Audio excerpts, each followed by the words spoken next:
Magandang araw po sa lahat. Magbibigay lang tayo ng update dun sa project natin na UDMC S5 DGIS. Safety check muna natin. Empty magazine. No rounds in the chamber.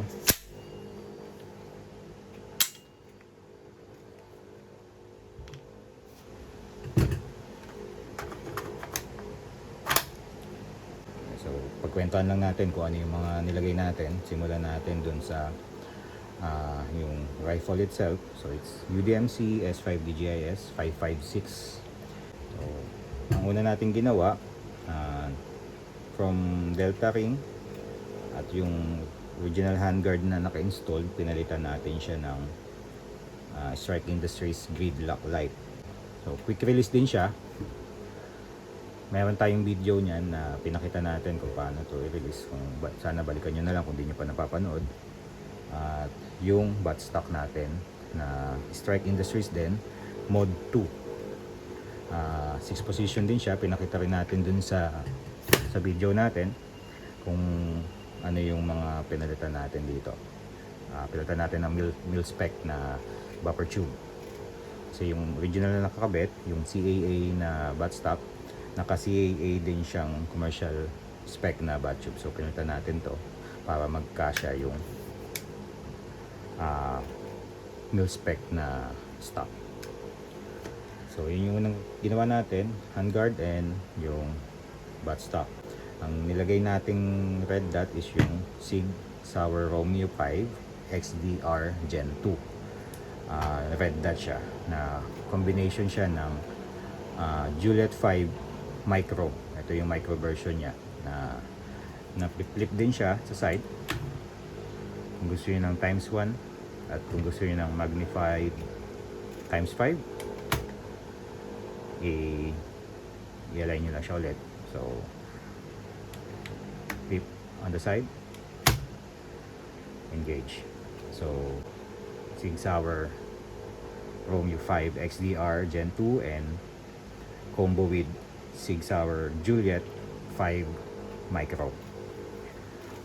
Yung sumunod nating nilagay, naglagay din tayo ng Strike Industries na link angled hand stop. So ito yung may cable management, pero so far di naman natin siya ginamit kasi naka properly align naman or installed naman yung wire ng weapon light natin. Hindi naman siya umikot sa ilalim, kaya so hindi naman natin ulit nilaklas. So ayan siya. Diyan ko siya pinosisyon para abot yung weapon light, yung pressure pad or yung remote switch niya. So next is yung nagpalit din tayo pala ng ambidextrous na charging handle. Ito yung Warhammer gawa ng Brick Arms. So meron din tayong separate video nito. In-explain ko kung bakit ito yung napili ko. Sana balikan natin kung di pa natin napanood. So ambidextrous siya.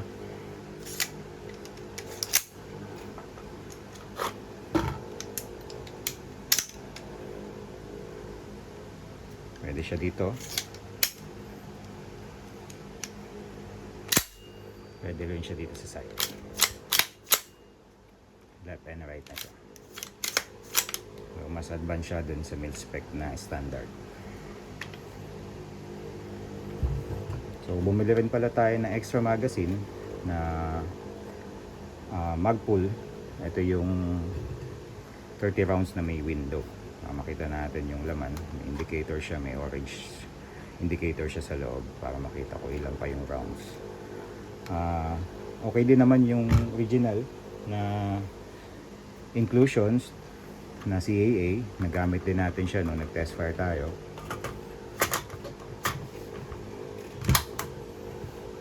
So, para may extra mags tayo.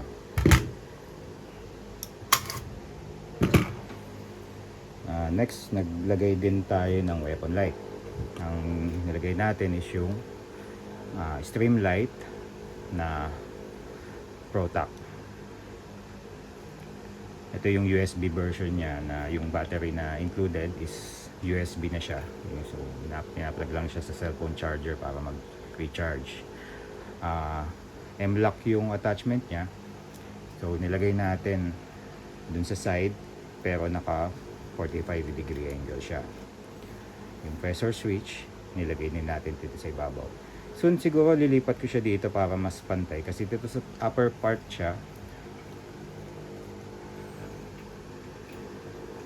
medyo naka-incline dahil walang accessory rail dito sa part na to. M-lock lang din siya. So siguro kung lalagay ko siya dito, hanapan ko ng way. Pero so far, okay naman siya. Ito yung nilagay natin.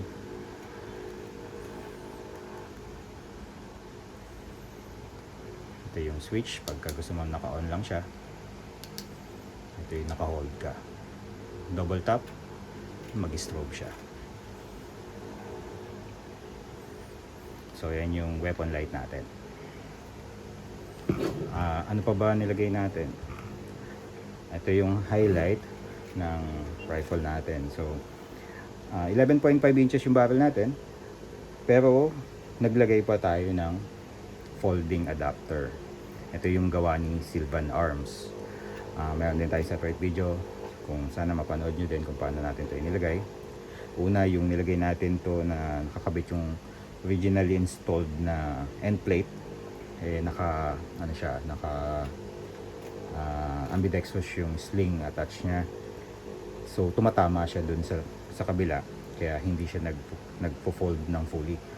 So pinutin din natin siya, mayroon din tayong video noon ng mil-spec na end plate.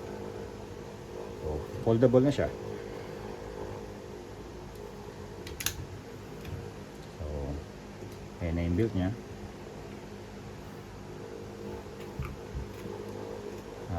Kung ordinary backpack, medyo lagpas pa rin siya. Pero kung meron tayong makitang backpack na mas malaki, mas mahaba, so fit na siya sa backpack.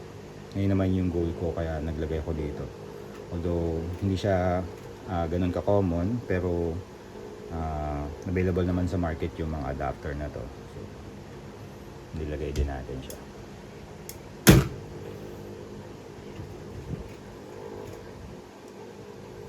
So saktong-sakto naman. Ayan yung build natin. Sana magustuhan nyo. Bigyan ko lang kayo ng quick recap kung ano yung mga ginawa natin. So una, yung from the original, from the stock, pinutan natin yung handguard. Nag low profile tayo ng gas block para maging free float yung handguard natin. Nagpalit tayo ng mil-spec na buffer tube para magkasya yung mil-spec na buttstock from Strike Industries din. Itong hand stop natin is from Strike Industries din. Yung pala, ito, naglagay din pala tayo ng anti-walk pins from Strike Industries din. Mga nababasa kong reviews or napapanood ko, advantage lang naman kung meron ito. Pero yung originally na naka-install naman, okay naman siya. So far, nung tinespare natin, wala naman naging issue. Pero just to make sure, naglagay lang din tayo additional upgrades. Seagromio combo with Juliet. Ayun yung sight options natin. Red dot with magnifier, stream lights na ProTac. Ito yung 1000 lumens. HL siya. Malakas siya. Sa iba wala naman tayong binago. I-retain natin yung grip niya, yung trigger niya, doon pa rin. So, siguro soon kung may maisip tayo, gusto lang muna natin magamit muna siya, matry natin siya sa range, ma-practice natin yung kung paano siya i-fire, to shoot. At so, maisipin natin kung ano pa yung gusto natin idagdag. Meron din ako in order, sana kung dumating, meron pang attachment siya dito sa buttstock natin. Magkakaroon ng battery compartment dito sa part na to. So, additional aesthetic or additional na magpapaganda dun sa looks ng rifle natin. Magbigay lang din tayo ng quick info kung ano ba yung updated weight niya kasi madami na tayong dinagdag. Nung video na pinakita natin right after nating mapalitan ng handguard at butt stock at buffer tube, gumaan siya from the original weight na 3 kg or 3 kilos. Naging 2.8 something lang siya. Pero since ngayon marami na tayong nailagay, check din natin yung weight niya.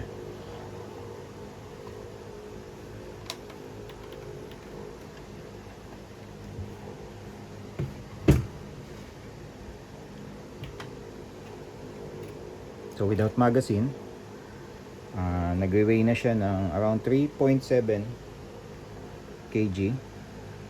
Not bad dun sa dami ng nailagay na natin. So ganun talaga, medyo bibigat talaga siya. Pero kung gusto nyo naman na-retain without any red dots or magnifier at walang weapon light, nasa around 2.8 2.9 kg lang siya kung gusto nyo lang mag-iron sight. At yung overall length natin, since wala naman tayong binago sa barrel pero yung nilagay natin yung folding stock adapter niya, so nagkaroon siya ng additional length sa stock. So actually nung tinest fire ko siya, nag-adjust ako ng dun sa parang sa second or first position. Ayun yung mas komportable akong position ng stock niya.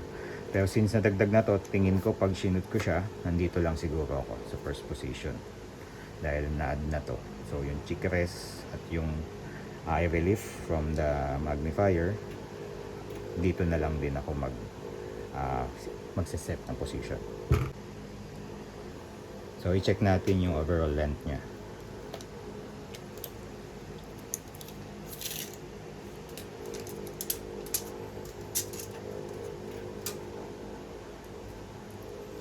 So nag-length na siya ng 30. So almost 30 inches. Yung sa first position niya. So yung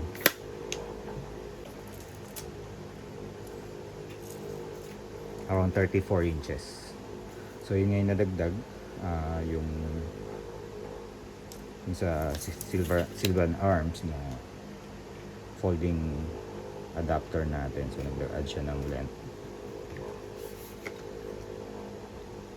Pagka naka-fold, check natin yung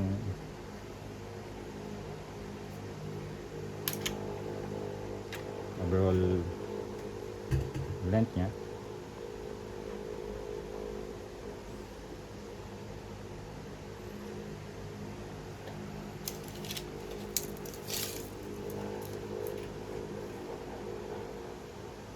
So 23 inches lang siya. Folded yung stock.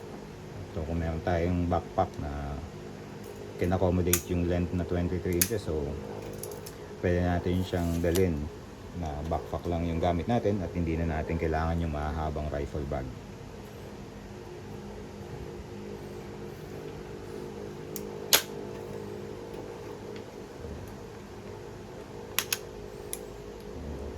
Kung gusto nyo makita kung paano natin siya in-install, may 2-part video tayo doon kasi yung part 1 natin, di naman natin siya na-fold ng todo dahil nagpalit tayo ng end plate. So sana panoorin nyo yung 2-part video natin kung paano natin kinabit itong Sylvan Arms Gen 4 siya na folding stock na aluminum materials, kaya mas magaan siya. So ayan yung looks niya pag naka-fold.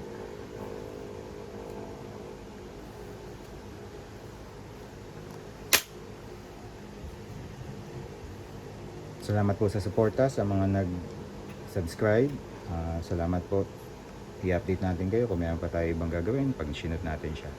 At sana panoorin din po natin ibang mga videos natin. Meron tayong ibang rifle din, yung MiG-22 na gawa ng Arms Corps. So gagawin din tayo ng separate video na pakita natin yung 2 rifles natin, proudly Philippine made. Dito lang siya sa gawa sa atin sa Pilipinas. Yung quality na doon.